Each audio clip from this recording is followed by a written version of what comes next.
सामान्य वितरण की धारणा का परीक्षण करना। विशेष रूप से जार्क-बेरा परीक्षण का उपयोग करके सांख्यिकी में एक मूलभूत उपकरण है, जिसका उपयोग यह निर्धारित करने के लिए किया जाता है कि कोई डेटा सेट सामान्य वितरण के अनुरूप है या नहीं।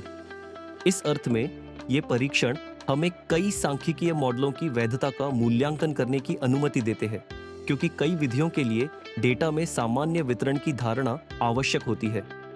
इसके अलावा यह परीक्षण परिकल्पना निर्माण पर आधारित है, जहां शून्य परिकल्पना यह बताती है कि डेटा सामान्य वितरण का पालन करता है, जबकि वैकल्पिक परिकल्पना इसके विपरीत बताती है। इसके अतिरिक्त हिस्टोग्राम या सामान्य संभाव्यता प्लॉट जैसी ग्राफिकल विधियां भी है, जो डेटा के व्यवहार का प्रारंभिक दृश्य अनुमान प्रदान करती है और सामान्य वितरण से विचलन का पता लगाने में मदद करती है।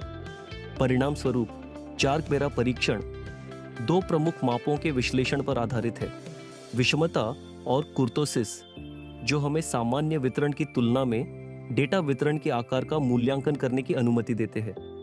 यदि ये माप सामान्य वितरण के विशिष्ट मानों से विचलित होते हैं, तो परीक्षण परिणाम इंगित करेगा कि डेटा इस प्रकार के वितरण का पालन नहीं करता है। इसके अतिरिक्त यह विश्लेषण केंद्रीय सीमा प्रमेय द्वारा समर्थित है, जो बताता है कि बड़े नमूनों के लिए वितरण सामान्य होने की प्रवृत्ति रखता है, जिससे अनुमान लगाने की तकनीकों का अनुप्रयोग आसान हो जाता है।